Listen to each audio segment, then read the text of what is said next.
Hello everyone, welcome back to my YouTube channel. Hope you all are doing well. Here in this session, I will target the MCQs questions of horticulture subject, and these are the previous year questions of ICAR JRF PG exams.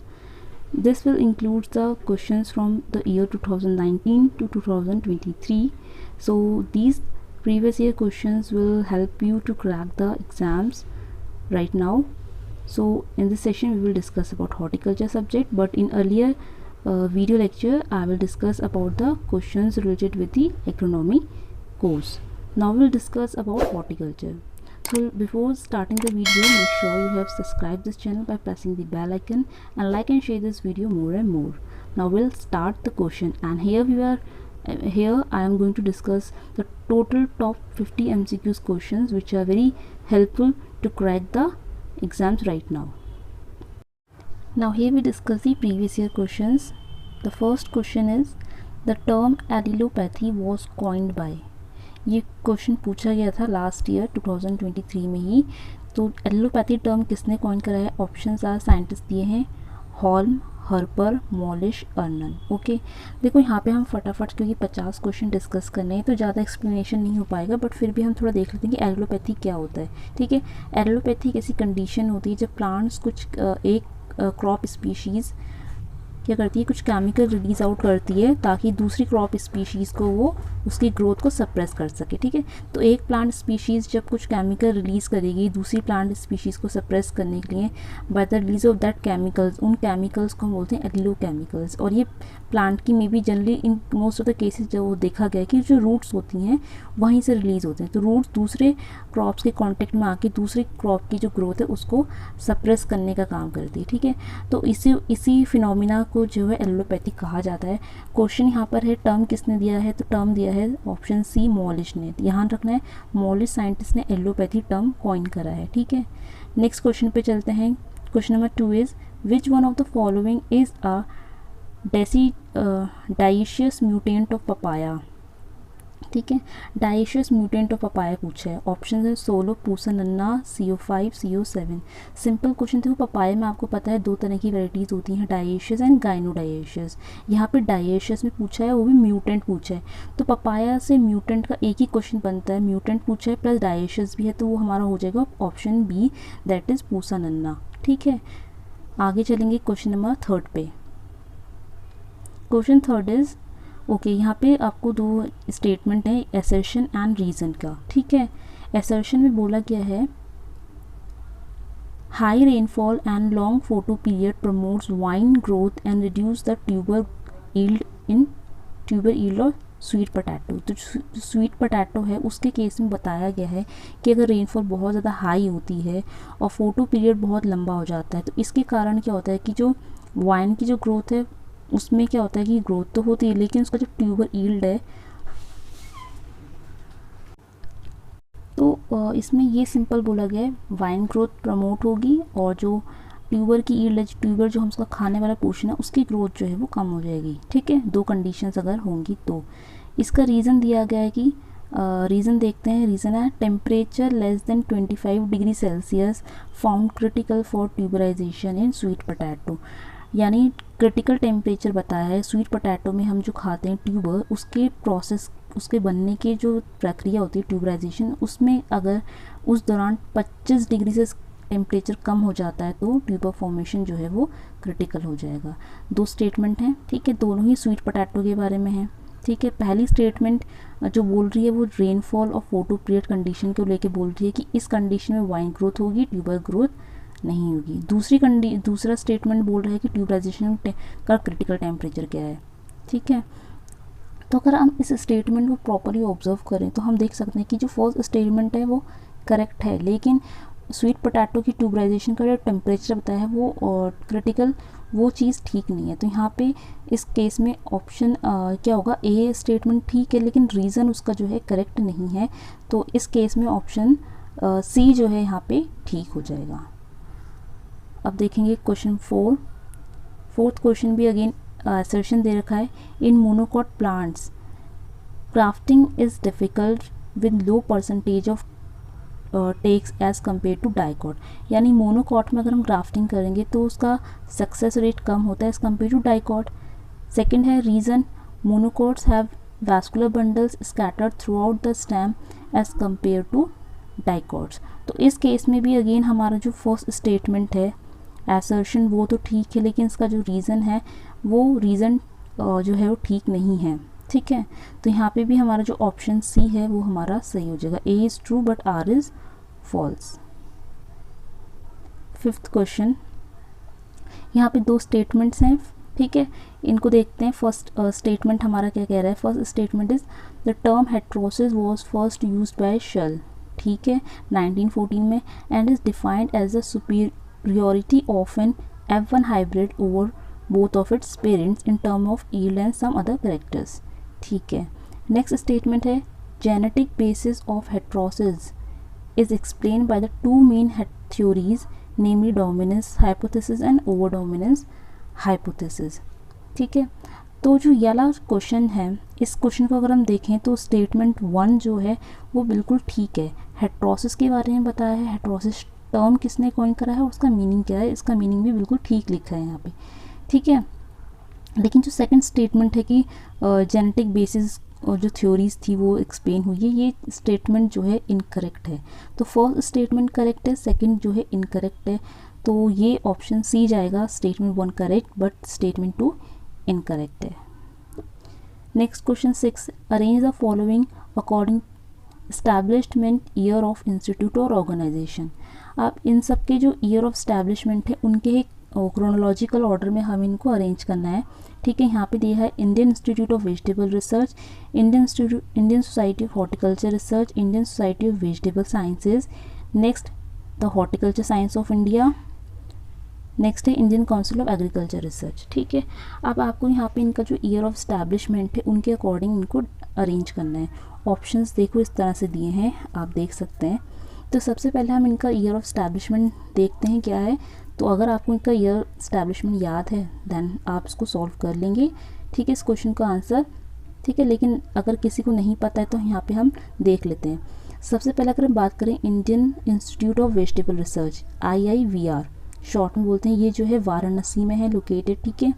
तो Indian institute of vegetable research यानी IIVR ये established हुआ था in the year 1999, okay. इसके बाद है Indian institute of horticulture research, IIHR जिसको बोलते हैं शॉर्ट में, IIHR हिसारगढ़ बेंगलोर में लोकेटेड है, ठीक है। और इसका जो ईयर ऑफ एस्टैब्लिशमेंट है तो IIHR 1967 में इस्टेब्लिश्ड हुआ है, ठीक है। सी है हमारा Indian society of vegetable sciences. तो ये जो सोसाइटी थी Indian society of vegetable science ISVS, ठीक है, इसको शॉर्ट में ISVS बोलते हैं। ISVS सोसाइटी जो बनी थी 1973 में, ठीक है। उसके बाद है हॉर्टिकल्चर सोसाइटी ऑफ इंडिया यानी HSI, horticulture society of India HSI इसको शॉर्ट में बोलते हैं। ये इस्टेब्लिश हुआ है 1942 में, ठीक है। उसके बाद है Indian council of agriculture research ICAR, new Delhi में है ये तो सबको पता ही होता है। इसका हम डे भी सेलिब्रेट करते हैं, 16 जुलाई जो है, 16 जुलाई इसका डे होता है ICAR डे, और ये इस्टेब्लिश्ड हुआ है 16 जुलाई 1929 को, ठीक है। तो इन सब की ईयर ऑफ एस्टैब्लिशमेंट आ चुके हैं। अब हम इनको क्रोनोलॉजिकल ऑर्डर में अरेंज करते हैं। सबसे पहले क्या बना है, तो सबसे पहले बना है हमारा ICAR 1929 में, सबसे पहले ये बना है। तो ई ऑप्शन हमारा कहाँ पड़ रहा है, देखो ये हमारा कैंसिल हो गया, ये कैंसिल हो गया, यानी बी और सी में हमारा ई ऑप्शन है, ठीक है। 1929 के बाद हमें क्या दिख रहा है, 1929 के बाद सेकंड चीज़ हमें दिख रही है 1942 इज़ HSI, ठीक है, यानी HSI है ऑप्शन डी, तो डी ऑप्शन दोनों में जा रहा है। अब थर्ड हम चेक कर लेते हैं, थर्ड कहाँ जा रहा है, तो थर्ड इज़ दिस 1967 यानी IIHR बी ऑप्शन, तो बी ऑप्शन हमारा ये आ गया है। इतना हमने चेक कर लिया है तो हम अपना आराम से अपना आंसर टिक लगाएंगे, यानी सी ऑप्शन यहाँ पे हमारा सही हो जाएगा, ठीक है। इनकी ईयर ऑफ एस्टैब्लिशमेंट अगर आपको नहीं याद है तो फटाफट से नोट डाउन करो, इसी तरह के क्वेश्चन आपको एग्जाम में देखने को मिलेंगे, ठीक है। तो ऑप्शन नंबर सी यहाँ पे हमने डिस्कस कर लिया सही होगा। Next question 7, which of the following is a biological agent for suppressing पार्थिनियम hysterophorus. पार्थिनियम hysterophorus क्या है, हमारा एक वीड है। इस वीड को सप्रेस करने के लिए हम एक बायोलॉजिकल एजेंट यानी एक लिविंग ऑर्गेनिज्म का यूज़ करेंगे। बेसिकली फंगस हो सकता है, बैक्टीरिया, वायरस, ठीक है, इस तरह के इंसेक्ट्स भी हो सकते हैं इवन। इनका जब हम यूज़ करते हैं that is called biological control. तो हम पार्थिनियम को कंट्रोल करने के लिए क्या यूज़ करते हैं, mainly options are Mexican beetle, gall fly, grasshopper, trichoderma. तो मोस्ट ऑफ द केसेस में हम ट्राइकोडर्मा ही यूज़ करते हैं और पार्थिनियम के लिए भी हम ट्राइकोडर्मा का ही यूज़ करेंगे। Option D is correct. Next question number 8, which is not correct about shellac coating which is generally used for increasing the shelf life of vegetables। Previous year question है ये, ठीक है। shellac coating के बारे में कौन सा स्टेटमेंट रॉन्ग है वो बताना है। तो स्टेटमेंट्स आप यहाँ देख सकते हैं। shellac is a resin secreted by the insect, shellac is composed of aleurotic and shellac acids, shellac is incompatible with waxes, shellac is permitted as an indirect food additives, ठीक है। तो इसमें कौन सी स्टेटमेंट रॉन्ग है, not correct है आपको बतानी। Not correct का मतलब आपको इनकरेक्ट जो है वो स्टेटमेंट आपको बताना है। तो शेलक के बारे में अगर हम देखें तो शेलक जो है फूड एडिटिव्स के तौर पे नहीं होता है, तो ऑप्शन डी यहाँ पे सही हो जाएगा, ठीक है। It is permitted as indirect food additives, तो ये स्टेटमेंट जो है रॉन्ग है। Next question number 9, spice board of India's work under the administrative control of. जो स्पाइस बोर्ड ऑफ इंडिया है वो किसके अंडर वर्क करता है। Options are ministry of agriculture and farmer welfare, ministry of science and technology, ministry of food processing industries, ministry of commerce and industries. Okay, तो यहाँ पे किसका राइट आंसर हो जाएगा, ऑप्शन डी, ठीक है। अच्छा, इसमें जूम आउट नहीं हो रहा, बट यहाँ पे हमारा ऑप्शन डी जो है सही है, ठीक है। Next question number 10, which of the following colour being belongs to the hard और warm colour in colour scheme. ठीक है, जो कलर स्कीम होती है उसमें डिफरेंट कलर्स होते हैं, रेड, ऑरेंज, येलो, ग्रीन। इनके कलर कॉम्बिनेशन के अकॉर्डिंग जो हमारे हार्ड और वार्म कलर्स होते हैं उसमें कौन के कलर इंक्लूड होते हैं। आपके पास ऑप्शंस दिए गए हैं, आप देख सकते हैं यहाँ पे। इसका जो राइट आंसर होगा वो होगा ऑप्शन डी, दैट इज़ यहाँ पे रेड, ऑरेंज और येलो कलर जो है वो वार्म कलर होते हैं, हार्ड कलर माने जाते हैं। ठीक है, आप कलर स्कीम्स के बारे में थोड़ा ध्यान रखना कि फ्लोरिकल्चर में हम जनरली इसका यूज़ करते हैं हार्ड वार्म कलर कौन है उनके कॉम्बिनेशंस के लिए। ठीक है, तो हार्ड वार्म कलर या जो सॉफ्ट कलर्स होते हैं उनके बारे में आपको पता होना चाहिए। प्रीवियस ईयर क्वेश्चन था ये, इसलिए यहाँ पे डिस्कस करा है। 11th क्वेश्चन है हमारा, which one of the following is an unfavourable factor for self pollination. आपको पता है दो तरह के पॉलिनेशन है, क्रॉस एंड सेल्फ। तो बताना है आपकी सेल्फ पॉलिनेशन के लिए कौन सी कंडीशन अनफेवरेबल है, यानी ऐसी कौन सी कंडीशंस है जिसमें सेल्फ पॉलिनेशन नहीं होगा। क्लिस्टोगैमी में होता है, गिटिनोगैमी होता है, मोनेसी में होगा, प्रोटोगाइनी में नहीं होगा, बिकॉज प्रोटोगाइनी कंडीशन जो है ये प्रमोट करती है क्रॉस पॉलिनेशन को। ठीक है, प्रोटोगाइनी कंडीशन में क्या होता है कि एक ही फ्लावर में मेल पार्ट भी होते हैं और फीमेल पार्ट भी प्रेजेंट होते हैं, लेकिन प्रोटोगाइनी कंडीशन में फीमेल्स मैच्योर पहले हो जाएंगी, तो that condition is called protogyny. तो सही आंसर है D option. Next question number 12, sugary secretion gummosis is physiological disorder of. तो शुगरी सिक्रीशन जो होता है गुमोसिस जैसा, वो किसका डिसऑर्डर है। ठीक है, फ्रूट्स की बात करें तो सिट्रस में बहुत ज़्यादा देखने को मिलते हैं गुमोसिस, लेकिन यहाँ पे स्पाइसेस की बात हो रही है, fennel, fenugreek, cumin and clove. तो शुगरी सिक्रीशन अगर बात करें तो फेनल जो है इसका सही आंसर होगा, फेनल में होता है। इसके अलावा सिट्रस में भी होता है। Question number 13, which of the following is a major onion producing state in India. तो सिंपल है, अनियन का मेन जो प्रोड्यूसर है इंडिया में अगर बात करें तो हमारे ऑप्शंस अगर आप देख रहे हैं तो यहाँ पे सी ऑप्शन यानी महाराष्ट्र हमारा ठीक हो जाएगा। नेक्स्ट 14 क्वेश्चन, ओके, यहाँ पे आपको मैच करना है, लिस्ट 1 और लिस्ट 2 है, कांजी, सीडर, वाइन, मार्मलेड, और दूसरी तरफ है ग्रेप, कैरेट, एप्पल, सिट्रस। तो ये यहाँ पे जो है बेवरेज हैं, ड्रिंक्स हैं। और यहाँ पे उनके कमोडिटीज़ या फ्रूट क्रॉप दिया है, कौन से फ्रूट से कौन सी ड्रिंक बनती है। बात करें कांजी की, तो कांजी एक हमारी फर्मेंटेड ड्रिंक है जो हम जनरली गाजर से बनाते हैं, कैरेट। और कैरेट में भी जनरली हम कौन सी वाली गाजर यूज़ करते हैं, लाल वाली नहीं होती, इसमें जो एकदम ब्लैक वाली गाजर होती है ना, उसमें एंथोसियानिन की मात्रा ज़्यादा होती है, वो वाली गाजर जो हम ब्लैक कैरेट बोलते हैं कॉमन भाषा में, वो वाली गाजर का यूज़ करते हैं कांजी बनाने के लिए। तो ए का हमारा हो जाएगा सेकंड। तो ए का सेकंड कहाँ पर है, देखो ए का सेकंड यहाँ है, ए का सेकंड, ए का सेकंड, तो डी ऑप्शन हमारा गलत हो जाएगा। ठीक है, अब हम 3 कंडीशंस में से फाइंड करेंगे। तो वो सीडर क्या होती है, सीडर एप्पल की बनती है। ठीक है, सीडर का हो गया एप्पल, यानी बी का थर्ड ऑप्शन कहाँ पर है, बी का थर्ड ये रहा, बी का थर्ड ये रहा, तो ये हमारा कैंसिल हो गया। अब हमारे को इन दोनों में से गैस करना होगा। वाइन की बात करें तो वाइन हमारी बनती है ग्रेप्स की, और मार्मलेड होता है हमारा सिट्रस। ठीक है, तो ऑप्शंस अब मैच कर सकते हैं आप। तो फर्स्ट ऑप्शन जो है वो यहाँ पे सही हो रहा है, A option will be right. Next 15th question is which of the following is specific origin of bottle gourd. Bottle gourd होती है हमारी लॉकी, साइंटिफिक नेम होता है लेजिनेरिया सिनिडेरिया। ठीक है, बॉटेनिकल नेम भी बहुत इंपॉर्टेंट होते हैं। फैमिली तो सिंपल आपको सबको पता है, कुकुरबिटेसी फैमिली को बिलोंग करता है। अब बात करें इसकी ओरिजिन की, तो कहाँ हुआ है, ऑप्शन है हमारे पास tropical east Africa, Malabar region of Kerala, Canary island and Mediterranean region. तो जो हमारे बॉटल गॉर्ड्स होती हैं, मोस्ट ऑफ द कुकुरबिट्स का जो ओरिजिन है वो अफ्रीका में ही हुआ है। तो bottle gourd is also originated from Africa. तो A option tropical east Africa यहाँ पे सही हो जाएगा। क्वेश्चन नंबर 16, अगेन ये भी मैच करने का क्वेश्चन है। यहाँ पे वेजिटेबल्स की हाइब्रिड्स दी हैं और दूसरी तरफ दिया है यूज जेनेटिक सिस्टम। इस तरह के जो क्वेश्चंस होते हैं वो बहुत ज़्यादा हार्ड लेवल के क्वेश्चन होते हैं।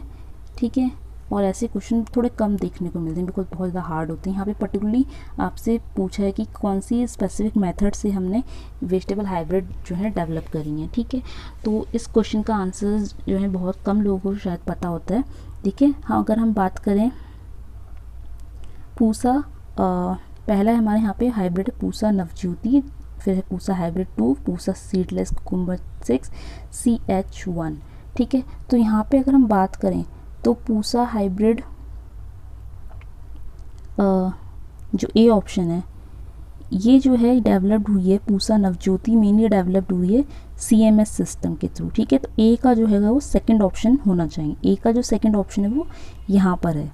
ठीक है, इसके बाद पूसा हाइब्रिड 2 जो है, पूसा हाइब्रिड 2 ये इसमें सेल्फ इनकम्पैटिबिलिटी हुई है। ठीक है, इस तरह से अगर आप बाकी चीज़ों को 1-2 मैच बना लेते हैं तो आप जो सही आंसर उसके नियर अबाउट आप पहुंच सकते हो। तो अकॉर्डिंग टू जो आंसर की थी उसके अकॉर्डिंग यहाँ पे डी ऑप्शन जो है सही आंसर है। ठीक है, आप इसको मैच करके देख सकते हैं, और आपको नहीं याद है तो आप इसको नोट डाउन कर लीजिए। नेक्स्ट क्वेश्चन 17, अगेन मैच का क्वेश्चन है। Heliophytes, sciophytes, obligate sciophytes, obligate heliophytes. ठीक है, अब इनके मीनिंग बताना है कि इस तरह के जो प्लांट्स होते हैं वो कौन सी कंडीशंस के सिचुएशंस में ग्रो करते हैं। ठीक है, तो अगर हम बात करें सबसे पहला ऑप्शन, यानी जो सबसे फर्स्ट पॉइंट है हेलियोफाइट्स। हेलियोफाइट्स क्या होते हैं? ठीक है, तो हेलियोफाइट्स ऐसे प्लांट्स होते हैं जो सनी कंडीशन, ओपन सनशाइन वाली कंडीशन में ग्रो करते हैं। तो अगर हम लिस्ट 2 देखें तो यहाँ पे हमारा मैच बनेगा ऑप्शन 1 के साथ। ठीक है, इसके अलावा सियोफाइट्स क्या होते हैं? सियोफाइट्स अगेन जो शेड लविंग प्लांट्स होते हैं, यानी प्लांट्स ग्रो इन शेड। तो ए का फर्स्ट, बी का second, A first and B second, तो ये ऑप्शंस हमारे पास आ रहे हैं, ये निगलेक्ट हो जाएंगे। ठीक है, अब सी ऑप्शंस को एक बार हम और देख लेते हैं, हमारा सी ऑप्शन क्या कह रहा है। ठीक है, सी ऑप्शन की बात करें, ऑब्लिगेट सियोफाइट्स। तो ऑब्लिगेट्स सियोफाइट्स जो होते हैं, देखो सियोफाइट्स तो शेड में ग्रो करते हैं, लेकिन ऑब्लिगेट सियोफाइट्स जो होते हैं पर्टिकुलरली शेड में ही ग्रो करेंगे। ठीक है, ऑलवेज ग्रो इन शेड, वो हमेशा ही शेड में करते हैं। तो इसका हो जाएगा थर्ड, और बचा हुआ ये, तो इसके अकॉर्डिंग हमारा फिट हो रहा है ऑप्शन नंबर ए। तो A option will be right.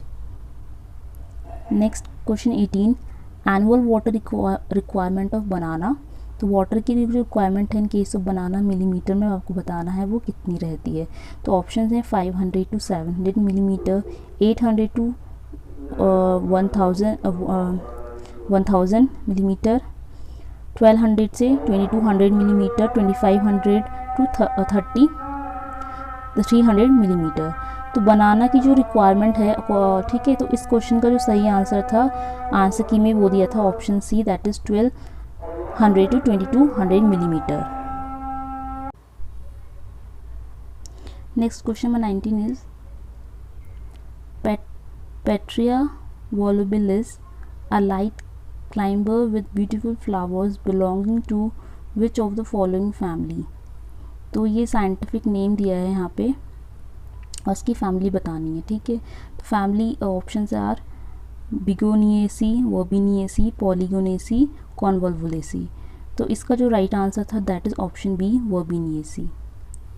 Next question 20, zinc is responsible for the biosynthesis of which plant auxin. तो जिंक जो होता है जनरली ऑक्सीजन के लिए ही इंपॉर्टेंट होता है उसकी बायोसिंथेसिस के लिए, लेकिन यहाँ पे आपको बताना है कि कौन से ऑक्सीजन के लिए वो रिस्पॉन्सिबल है। NAA that is naphthalic acidic acid, 2,4-D, IBA, IAA, ठीक है। तो जिंक जो होता है वो ऑक्सीजन के लिए ज़रूरी होता है, और स्पेशली जो नेचुरल ऑक्सीजन होते हैं, दो तरह के ऑक्सीजन होते हैं, एक नेचुरल होते हैं and other one is synthetic. तो यहाँ पे जो उसका सही आंसर है that is option D, IAA, that is indole acetic acid. Next question number 21 question है citrus root stock incompatible with lime and lemon. कौन सा रूट स्टॉक है जो लाइम और लेमन के संग इनकम्पैटिबिलिटी शो करता है? Citrus unshiu, Rangpur lime, Karnakhatta, trifoliate orange. इसका जो राइट आंसर था that is option 4, trifoliate orange. Next question number 22 which of the following onion variety is recommended for kharif season? Options are Bhima light red, Bhima kiran, Bhima dark red, Pusa mahadvi। तो यहाँ पे correct हो जाएगा option 3 that is Bhima dark red. तो onion की जो varieties होती हैं खरीफ सीजन की पर्टिकुलरली लिमिटेड वैराइटीज़ होती हैं, और यहीं से क्वेश्चन बन जाता है कि खरीफ सीज़न की लिमिट वैराइटीज़ आपको बताने हैं। तो डार्क रेड वाली जो वैराइटीज़ होती हैं वो खरीफ सीज़न की होती हैं। नेक्स्ट क्वेश्चन 23 ओके, यहाँ पे क्या है, make the correct sequence of the steps involve in the T budding method of rose flower crop. अब जब हम रोज़ फ्लावर की जनरली रोज़ को हम क्या करते हैं, इसका जो प्रोपगेशन होता है वो हम टी बर्डिंग से करते हैं, कॉमर्शियल प्रोपगेशन। तो टी बर्डिंग के आपको स्टेप्स बताना है, और ये क्वेश्चन पूरा का पूरा आपका प्रीवियस ईयर में ही पूछा गया था, ठीक है। तो टी बर्डिंग के स्टेप्स क्या होते हैं, आपको फिर उनको सीक्वेंस वाइज अरेंज करना है। फर्स्ट यहाँ पे है incision of T shape cut on the root stock. Next selection and planting of root stock. तो सिलेक्शन ऑफ प्लांटिंग ये तो हम पहले कर देंगे, तो देखो ए ऑप्शन बाद में होगा, बी ऑप्शन हमारा पहले आ रहा होगा, ठीक है। बी पहले होगा, ए उसके बाद में होगा। कहीं पे आपको दिख रहा है बी पहले है और ए उसके पीछे आ रहा है, तो बी पहले और ए उसके पीछे आना, तो थर्ड ऑप्शन ही में ऐसा दिख रहा है, ठीक है। पहले बी है फिर ए है। इसके अलावा फोर्थ ऑप्शन में बी के बाद ए आ रहा है, थर्ड में बी के बाद ए है, ठीक है। लेकिन यहाँ पे बी से पहले ए आ रहा है, देखो बी से पहले ए आ गया, तो ये हमारे डिस्कार्ड हो गए। इस तरह से आप ऑप्शन एलिमिनेट कर लो। अब सी स्टेटमेंट है कि insertion of scion wood in the T cut on the root stock stem. Selection and preparation of scion wood, तो ये भी हमारा पहले हो जाना चाहिए। पहले हम रूट स्टॉक को सिलेक्ट करेंगे, उसके बाद साइन को सिलेक्ट करेंगे। तो बी और डी हमारे आसपास होने चाहिए, ठीक है। तो थर्ड ऑप्शन जो है उसमें बी और डी आसपास है। पहले हमने बी करा यानी रूट स्टॉक सेलेक्ट करा, फिर साइन सेलेक्ट करा, उसके बाद हम करेंगे ए यानी रूट स्टॉक में टी शेप का कट लगाएंगे। उसके बाद सी है हमारा कि जो हमने टी शेप का कट लगाया था उसमें हम रूट स्टॉक में भी सेम टी शेप के लिए इंसर्शन करेंगे। देन आफ्टर दैट हम क्या कर देंगे, उसमें ज्वाइन करा के wrapping of scion bud on the root stock with stem with polythene, ठीक है। तो इसका जो सीक्वेंस होना चाहिए, करेक्ट सीक्वेंस वो यही होगा, तो यही हमारा राइट आंसर है। नेक्स्ट क्वेश्चन 24 मैच करना है यहाँ पे वेजिटेबल क्रॉप्स और उनकी हाइब्रिड वैरायटीज़ को, ठीक है। तो ये इस तरह के क्वेश्चन जो है इंपॉर्टेंट हैं, जिसमें आपको क्रॉप्स और उनकी वैरायटीज़ के नाम दिए जाते हैं, ठीक है। तो यहाँ पे अगर हम टोमेटो की बात करें, tomato, French bean, carrot, brinjal, और दूसरी तरफ है काशी अरुण, काशी अमुल, काशी हिमानी एंड काशी बिनगनी, ठीक है। इस तरह के जो नाम है वैरायटी के थोड़े कन्फ्यूजिंग है क्योंकि सब में काशी आ रहा हो, लेकिन ये अलग अलग क्रॉप्स की वैरायटीज़ हैं, ठीक है।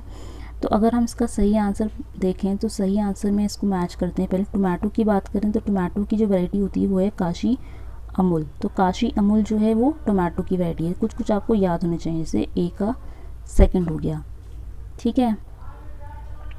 इसके अलावा अगर हम बात करें नेक्स्ट अगर हम बात करते हैं फ्रेंच बीन, ठीक है। तो फ्रेंच बीन जो है बी फ्रेंच बीन की होती है काशी बैंगनी। ठीक है, एक सेकंड, यहाँ पे अगर ऑप्शन देखें तो सही आंसर हमारा ये बन रहा है ऑप्शन नंबर 2। ठीक है, तो इसके अकॉर्डिंग आपको मैच करना है। ठीक है, तो आंसर की का ही क्वेश्चन है, आंसर की का ही आंसर था, इसलिए मैंने आपको यहाँ बता दिया, बट आप इसको ध्यान से देख लीजिए। टोमेटो में आपका आएगा काशी अमूल। उसके बाद बी ऑप्शन का है फोर्थ, ये हो गया। थर्ड सी का है फर्स्ट यानी कैरेट की है Kashi Arun. And the last one D का हो जाएगा ब्रिंजल है काशी हिमानी। तो ये इसकी आंसर की के अकॉर्डिंग इसका सही आंसर यही था। ठीक है, अगर आप इसको डाउट में हैं तो आप इसको खुद से एक बार टैली ज़रूर कर लें। ठीक है, आगे बढ़ते हैं next question. Question 25, which of the following variety suitable for early sowing in garden pea. Garden pea की अर्ली सोइंग वैरायटीज़ में कौन आती है? पूसा श्री, पूसा प्रबल, पालम प्रिया, अर्का अजीत। तो इसका राइट आंसर हो जाएगा पूसा श्री।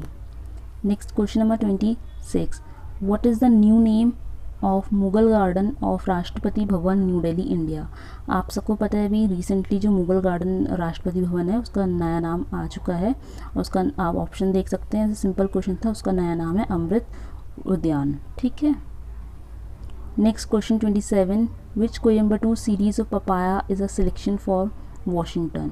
इम्पॉर्टेंट क्वेश्चन है, जो पपाया की वेराइटीज़ होती है ना, CO कोयम्बटूर करके CO1 CO, ठीक है, तो उसमें से वाशिंगटन का जो सिलेक्शन है वो कौन है? वो सिंपल है CO5। ठीक है, CO5 बोलते हैं इसको, CO5 या CO5, उसमें वाशिंगटन का सिलेक्शन है। Next question 28। ठीक है, तो अगेन ये भी हमारा मैच करने वाला क्वेश्चन है। क्वेश्चन 28 यहाँ पे देखते हैं, तो कैरेक्टरिस्टिक्स ऑफ फ्रूट्स बताना है। Fleshy peduncle, non climacteric, drupe, syconus, cashew, pomegranate, mango and fig. ठीक है, तो फ्लैशी पेडिंकल की बात करें, ठीक है, तो पेडिंकल जो होता है वो कैश्यू में होता है। आपको पता है कैश्यू इस तरह से अरेंज होता है, उसके ऊपर एक एप्पल लगा होता है, कैश्यू एप्पल। नॉन क्लाइमेट्रिक इनमें से हमारा, ठीक है, मैंगो तो ड्रूप में आता है, सिंकॉनस फिग है, तो नॉन क्लाइमेट्रिक हमारा पोमीग्रेनेट होगा। तो इस तरह से अगर ये अरेंज करें तो फर्स्ट ऑप्शन यहाँ पे हमारा सही आ जाएगा। नेक्स्ट 29, ये भी हमारा मैच करना है इसमें भी, तो इसमें है प्रोपगेशन मेथड और उनके अदर नाम। ठीक है, उनके दूसरे नाम क्या होते हैं? मार्कोटेज, स्टूलिंग, सर्पेंटाइन, इनार्चिंग। ठीक है, तो मार्कोटेज एयर लेयरिंग है, एयर लेयरिंग को ही मार्कोटेज बोलते हैं। स्टूलिंग में हम माउंट लेयरिंग करते हैं। ठीक है, बाकी सर्पेंटाइन और इनार्चिंग, इनार्चिंग में अटैच मेथड होता है और सर्पेंटाइन का ये हो गया। सिंपल था ये क्वेश्चन, तो इसके अकॉर्डिंग मैच करें तो ऑप्शन 1 सही हो जाएगा। ठीक है, इसमें तो कोई डाउट नहीं है, सिंपल क्वेश्चन है। नेक्स्ट क्वेश्चन 30 है हमारा, which of the following physiological disorder exhibit premature initiation of flower buds and elongation of peduncle in cauliflower. आपको पता है जो कॉलीफ्लावर होता है उसमें क्या होता है कि उसमें इमेच्योर फ्लावर बर्ड्स प्रोड्यूस हो जाती हैं। इमेच्योर का मतलब कि वो प्रॉपर और डेवलप्ड नहीं हो पाती हैं, स्मॉल साइज़ की होती हैं, और उनका जो पेडंकल होता है वो बहुत ज़्यादा बड़ा हो जाता है। इस वाली कंडीशन को, इस फिजियोलॉजिकल डिसऑर्डर को हम क्या बोलते हैं? रेसिनेस, फजीनेस, लीफीनेस या whiptail, that is called riciness. Next question 31, famous blue coloured variety moon dust belong to which of the following flower crop. तो मून डस्ट जो है किस फ्लावरिंग क्रॉप की वैरायटी है? ऑप्शंस आर, साइंटिफिक नेम दिए हैं, Lilium longiflorum, Rosa hybrida, Dianthus, caryophyllus, Tagetes erecta.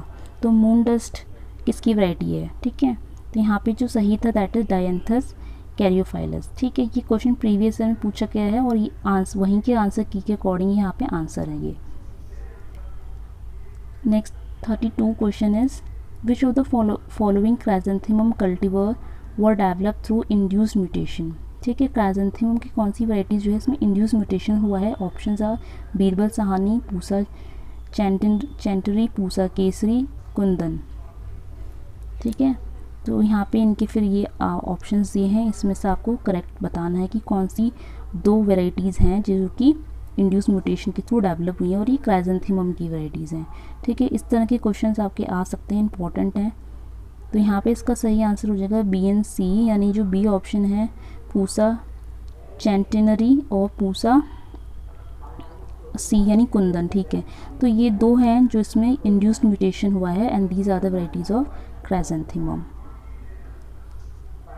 Next question 33, self unfruitful cultivar of peach. ये तो बहुत इंपॉर्टेंट है, सिंपल क्वेश्चन है। पीच का अनफ्रूटफुल कल्टीवर कौन है? ऑप्शन है JH हेल, मेगोल्ड, शरबती, कैंडोर। तो इसका सही आंसर JH हेल हो जाएगा। Next question 34, calculate the number of plants in quincunx system of planting in 1 hectare area when row to row and plant to plant distance is 10 metre. इस तरह के क्वेश्चंस भी आपको देखने को मिलेंगे, ठीक है, जो लेआउट के अकॉर्डिंग जो कैलकुलेशंस होती हैं उनके उससे रिलेटेड है, ठीक है। तो क्विंकंग सिस्टम की बात हो रही है। क्विंकंग सिस्टम जिसको डायगोनल सिस्टम भी बोलते हैं, इसमें क्या होता है, एक तरह का स्क्वायर मेथड आपने पढ़ा होगा, स्क्वायर या रेक्टेंगल जो हम पढ़ते हैं ना, तो स्क्वायर में क्या होता है कि हम उसी का थोड़ा मॉडिफिकेशन होता है इसमें। जैसे सपोज ये हमारा स्क्वायर है, ठीक है। अब क्विंकंग सिस्टम के अकॉर्डिंग जो होता है, यहाँ पे एक प्लांट होगा, यहाँ पे एक प्लांट है, यहाँ पे एक प्लांट होगा कॉर्नर में, यहाँ पे एक कॉर्नर में प्लांट होगा। क्विंकंग्स में डायगोनल्स नहीं बोलते हैं कि बीच में भी एक क्रॉप होती है, तो इस तरह से डायगोनल क्रिएट हो रही है, ठीक है। तो यहाँ पे जो क्रॉप होता है इसको हम बोलते हैं फिलर प्लांट। सेंटर में जो प्लांट है इसको हम बोलते हैं फिलर क्रॉप।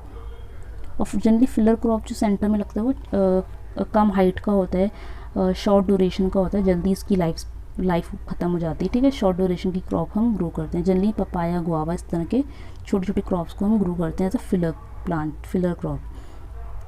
तो क्विंकंग्स में क्या होता है कि जैसे कि ये है, इसी तरह से बगल में एक और स्क्वायर होता है, ठीक है। अब यहाँ पे भी प्लांट है, यहाँ पे भी प्लांट है, एक प्लांट सेंटर में है,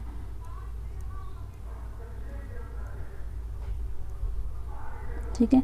तो इसके अकॉर्डिंग अगर हम चलें तो सबसे पहले क्विंकंग्स मेथड को अगर हम 1 हेक्टेयर में लेके चलना है, row to row plant to plant distance 10 metre के लेके चलें, तो हमको नंबर ऑफ़ प्लांट्स बताने हैं, ठीक है। तो यहाँ पे एक फॉर्मूला यूज़ करना है हमको, फॉर्मूला मैं आपको बता दे रही हूँ। इसका ऑप्शन नंबर 3 जो है 181 सही होगा, पर ये आएगा कैसे आप कैलकुलेट कर सकते हो with the help of this formula. सबसे पहले तो क्विंकंग सिस्टम के अकॉर्डिंग मैंने आपको बताया, सबसे पहले प्लांट्स जो स्क्वायर में लगते हैं उनको कैलकुलेट करना है, प्लस उसमें क्या करना होता है, additional plant at the centre of the square, ठीक है। तो सबसे पहले जो कॉर्नर स्क्वायर में जो प्लांट्स लगते हैं उनको आप निकालो। स्क्वायर में जो प्लांट्स लगे हैं, तो स्क्वायर में यहाँ पे कॉर्नर में जो प्लांट्स लगे, इनका निकालने के लिए हम क्या करेंगे, एरिया हमको दिया है 1 हेक्टेयर, और आपको पता है 1 हेक्टेयर बराबर होता है कितने मीटर के, यहाँ पे जो एरिया होता है वो मीटर में लेना होता है। तो 1 हेक्टेयर 10,000 मीटर स्क्वायर के बराबर है। तो यहाँ पे हम लिखेंगे जो हमारा एरिया है अपॉन यहाँ पे आ जाएगी हमारी डिस्टेंस या फिर हमारा स्पेसिंग। तो एरिया हो गया और हमारा स्पेसिंग कितनी है 10, ठीक है। तो 10 × 10, ठीक है। Row to row plant to plant दोनों, रो टू रो भी 10 है, प्लांट टू प्लांट 10 है। तो उसको आप सॉल्व कर दो, तो ये बन गया हमारा 100 प्लस एक एडिशनल प्लांट्स जो यहाँ पे लग रहा है, ठीक है। ये इतना हिस्सा तो हमने सॉल्व कर लिया है, 100 आ रहा है, प्लस ये वाला जो है ना एडिशनल प्लांट जो सेंटर में लगा है, इसके लिए होता है number of row length wise -1 multiply number of row width wise -1। तो अगर हम बात करें 1000 मीटर स्क्वायर एरिया है, 10 मीटर की उसमें दूरी है, तो हमारी जो रोज़ होगी वो हो जाएंगी 10, 10 - 1 मल्टीप्लाई विड्थ वाइज भी हमारी रोज़ 10 आएंगी, 10 माइनस, ठीक है। तो ये हो गया हमारा 9 × 9, तो 9 9 81, तो 100 में 81 प्लस कर दो, दैट इज़ 181 हमारा सही आंसर हो जाएगा, ठीक है। इस तरह से आप इसको सॉल्व कर सकते हो। ये क्वेश्चन इंपॉर्टेंट है, ऐसे क्वेश्चन एग्जाम्स में ज़रूर फ्रेम हो सकते हैं, ठीक है। ये क्विंकंग्स मेथड जो है वो इंपॉर्टेंट इसलिए है क्योंकि अपने आप में कोई थोड़ा डिफिकल्ट होता है इसको फाइंड आउट करना। स्क्वायर मेथड का तो सिंपल है, इतना सा फॉर्मूला लग जाएगा, area divide by planting distance. लेकिन क्विंकंग्स के लिए आपको एडिशनल जो सेंटर वाला प्लांट है उसके लिए और थोड़ी मेहनत करनी होती है। Next question 35। ओके, अगेन यहाँ पे असर्शन और रीजनिंग वाला क्वेश्चन है। असर्शन दिया है most vegetable except onion and garlic are blanched before drying, ठीक है। अनियन और गार्लिक को छोड़ के जितने भी वेजिटेबल्स हैं हम उनको ब्लांच करते हैं बिफोर ड्राइंग। ब्लांचिंग आप सबको पता है ना, हॉट बॉइलिंग वाटर पे 5 मिनट्स तक कुक करना, दैट इज़ ब्लांचिंग, ठीक है। Reason is blanching stop the action of enzymes which are not killed by sun drying, ठीक है। तो ब्लांचिंग में एंजाइम्स को किल करना होता है। अब देखो हम ब्लांचिंग अनियन गार्लिक में नहीं करते, बाकी में सब में करते हैं, ये स्टेटमेंट था। दूसरा रीज़न बोला है कि ब्लांचिंग जो है एंजाइम्स को स्टॉप करने के लिए होता है, ठीक है। अब इस केस में अगर हम देखें तो हमारा जो स्टेटमेंट है ठीक है, लेकिन एक्सप्लेनेशन जो है रीज़न उसका ठीक नहीं है, ठीक है। स्टेटमेंट दोनों ही ठीक हैं, ब्लांचिंग हम सब में करते हैं एक्सेप्ट दीज टू। ब्लांचिंग का रीज़न क्या है करने का, तो एंजाइम्स इनएक्टिव हो जाते हैं, ठीक है। बट इसका स्टेटमेंट का सही रीज़न नहीं है कि हम अनियन गार्लिक में क्यों नहीं करते, ऐसा स्पेसिफाई रीज़न नहीं है वहाँ पे। स्टेटमेंट तो ठीक है, तो अकॉर्डिंगली इसका आंसर होना चाहिए ऑप्शन 1, यानी A and R are true, तो ठीक है। But R is correct explanation of A. अच्छा, आर जो है यहाँ पे करेक्ट एक्सप्लेनेशन है ए का, ठीक है। तो उसका ऑप्शन 1 ही होगा, आर जो है करेक्ट है, ठीक है। हम ऑनियन गार्लिक में नहीं करते हैं, बाकी सब में करते हैं। बाकी सब में करने का रीज़न ये है कि एंजाइम इनएक्टिवेट हो जा रहा है, ठीक है। तो सही है, रीज़न ठीक है इसका। नेक्स्ट क्वेश्चन पे आते हैं। नेक्स्ट क्वेश्चन 36 है हमारा, exposing seeds to beneficial micro organisms is called. जब हम सीड्स को एक्सपोज कर देंगे माइक्रो ऑर्गेनिजम्स के साथ तो उसको हम क्या बोलेंगे, matrix priming, hydro priming, halo priming या बायो प्राइमिंग। तो माइक्रो ऑर्गेनिजम्स यूज हो रहे हैं, that is it is known as bio priming. Next question 37, what is the spacing row to row and plant to plant of extra early varieties of cauliflower. तो extra early varieties जो होती हैं cauliflower की, उसके case में जो हमारी spacing है वो क्या रहनी चाहिए। ऑप्शंस आपके पास ये हैं, सही आंसर इसका हो जाएगा option 1, that is 45 by 30 centimetre. जब एक्स्ट्रा अर्ली वैराइटीज़ हम ग्रो करते हैं तो उसकी इतनी स्पेसिंग रहनी चाहिए, ठीक है। Next question number 38, which country propose UN for declaring, अच्छा UN मतलब United Nations for declaring the year 2023 as international year of millets, ठीक है। UN को किस कंट्री ने बोला था कि 2023 as a international year of millets रखना है, दैट इज़ ऑप्शंस आपके पास ये रहे, ठीक है। और जो कंट्री है वो हमारी इंडिया ही थी, third option is right.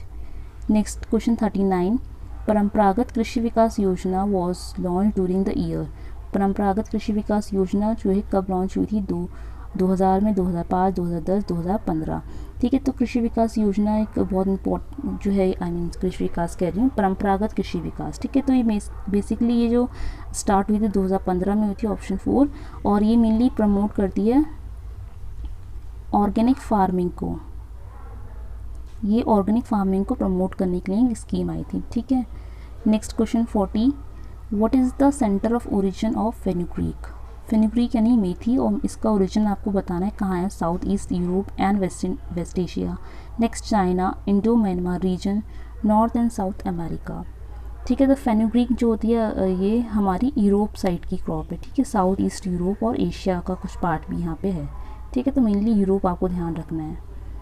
Next 41 is, what the family of ciliary.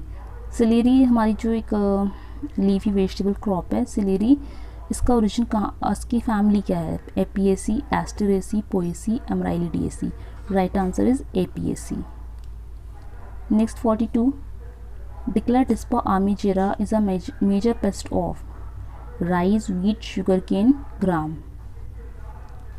ठीक है। तो डिक्लेयर डिस्पा आर्मीजेरा ये हमारा राइस का इंपॉर्टेंट मेजर पेस्ट है, ठीक है। राइस हो जाएगा, इसका कॉमन नेम हिस्पा बीटल करके कुछ है शायद।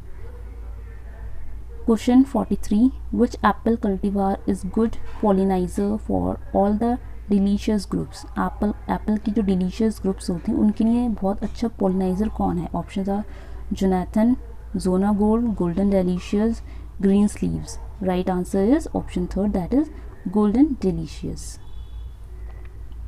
क्वेश्चन 44, मैच द कॉलम है ये, ठीक है। इसमें लिस्ट 1 में वेराइटीज़ हैं एंड लिस्ट 2 में इसके क्रॉप्स के नाम आपको बताने कि कौन सी वैरायटी किस क्रॉप की है।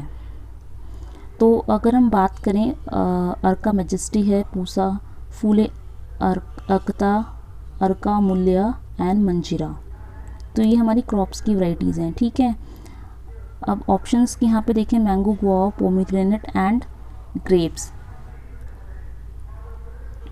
अर्का अर्का मैजेस्टी जो होती है वो अंगूर की वैरायटी होती है, ठीक है। पूसा मैजेस्टी होता है पपाया, अर्का मैजेस्टी अंगूर में होती है, ठीक है। देन ए का हमारा फोर्थ हो जाएगा, ए का फोर्थ, ए के ऑप्शन है, ए का फोर्थ वाला में, ठीक है, फर्स्ट वाला। तो देख लेते हैं इसका सही आंसर। ओके, फोर्थ हमारा आई मीन जो फर्स्ट है ऑप्शन है वो हमारा सही है, अर्का मैजेस्टी अंगूर हो गया। देन बी ऑप्शन जो है उसका हो जाएगा थर्ड, फूले अरक्ता पोमीग्रेनेट अनार की हो गई। अर्का अमूल्य हो जाएगा हमारा, अमूल्य गुआवा में है, और मंजीरा हो जाएगा मैंगो का, ठीक है। तो इस तरह के जो क्वेश्चन है अगर आपको एक दो मैच भी बन जाएगा ना तो आप इजीली उसको सॉल्व कर सकते हैं। Next question 45 is the recommended optimum plant density of sweet potato has been recommended by ICAR CTCRI, ठीक है। तो CTCRI जो है हमारे ट्यूबर क्रॉप्स का जो रिसर्च सेंटर है, ठीक है, रिसर्च इंस्टीट्यूट जो होता है, ठीक है। Sweet potato is one of the tuber crop. तो इसका जो रिकमेंडेड पॉपुलेशन होती है प्लांट डेंसिटी की वो कितनी होनी चाहिए? ऑप्शंस आपके पास हैं 73,000 plants per hectare, 63,000 plants per hectare, 83,000 plants per hectare, 93,000 plants per hectare. तो स्वीट पोटैटो, ठीक है, इसके केस में जो रिकमेंडेड प्लांट डेंसिटी रहती है that is option third 83,000 plants per hectare. Next question 46 which of the following is the most common root stock for budding in rose under south Indian conditions, ठीक है। South Indian conditions में mainly rose के case में हम budding जब करते हैं तो रूट स्टॉक क्या प्रेफर करेंगे? रोज़ा फोइटिडा, रोज़ा मल्टीफ्लोरा, रोज़ा लूसिडा, रोज़ा इंडिका वैरायटी ओडोराटा। तो यहाँ पे हो जाएगा ऑप्शन 2 दैट इज़ रोज़ा मल्टीफ्लोरा, ठीक है। रोज़ा मल्टीफ्लोरा इंपॉर्टेंट रूट स्टॉक होता है साउथ इंडियन कंडीशंस में। Next question 47 which of the following tree is associated with the life of Lord Krishna. तो लॉर्ड कृष्णा की लाइफ से कौन सा एसोसिएट है? सैलेक्स बेबीलोनिका, एंथोसिफेलस, कैडम्बा, सराका इंडिका, मिचिलिया कंपाका। तो यहाँ पे एक सही आंसर है ऑप्शन 2 दैट इज़ एंथोसिफेलस कैडम्बा, ठीक है। जो कदम का पेड़ होता है, ये साइंटिफिक नेम है कदम, कदम का जो पेड़ होता है ना, कदम्ब के पेड़ का साइंटिफिक नेम है ये कदम्बा, ठीक है। तो कदम के पेड़ जो हैं भगवान कृष्ण से रिलेट हैं, एसोसिएट रखते हैं। Next question number 48 pithiness is the physiological disorder of which crop. तो पिथीनेस जो है वेजिटेबल क्रॉप्स में हो जाता है, किससे रिलेटेड रखता है? Horse radish, muskmelon, amaranthus. Correct answer हो जाएगा यहाँ पे रेडिश से, ठीक है। पिथीनेस जो होता है वो रेडिश का डिसऑर्डर है, फिजियोलॉजिकल डिसऑर्डर है। Next question number 49 the causal organism of pollu disease in black pepper is. Pollu disease in black pepper की इंपॉर्टेंट डिसीज़ है, फंगल डिसीज़ होती है, ये फंगस के द्वारा होती है। बताना है इसका कॉजल ऑर्गेनिज्म क्या है। Options are phytophthora capsici, colletotrichum gloeosporioides, fusarium species, rhizoctonia solani. तो ये जो होता है ये फंगल इन्फेक्शन है, फंगल डिसीज़ है, और ये सारे के सारे जो साइंटिफिक नेम है ये फंगस के ही नाम है। तो इसमें जो करेक्ट आंसर हो जाएगा वो है हमारा option B that is colletotrichum gloeosporioides. Next question number 50 the vegetatively propagated cucurbits are. तो कुकुरबिट्स जो होते हैं वो वेजिटेटिवली प्रोपोगेट भी होते हैं, सीड्स से भी होते हैं, लेकिन यहाँ पे आपको बताना है कि वेजिटेटिवली प्रोपोगेट वाले कौन से हैं। ऑप्शन हैं पॉइंटेड गॉड, ईवी गॉड, चाओ चाओ, ऑल, ठीक है। पॉइंटेड गॉड जो हमारा परवल होता है, ठीक है, वो है परवल जो कि डाइशियस भी होता है। बाकी ईवी गॉड, चाओ चाओ। तो वेजिटेटिवली प्रोपोगेट की बात करें तो जनरली यहाँ पे मेनली यूज़ होती हैं कटिंग्स, ठीक है, कटिंग्स के द्वारा ही हम इनको प्रोपोगेट कर सकते हैं। तो इसका जो सही आंसर हो जाएगा that is option D, all, ठीक है। हम सब इन सारे जो कुकुरबिट्स हैं, पॉइंटेड गॉड, ईवी गॉड, चाओ चाओ, इन सबको ही हम कटिंग के थ्रू प्रोपोगेट कर सकते हैं। तो they are all vegetatively propagated cucurbits.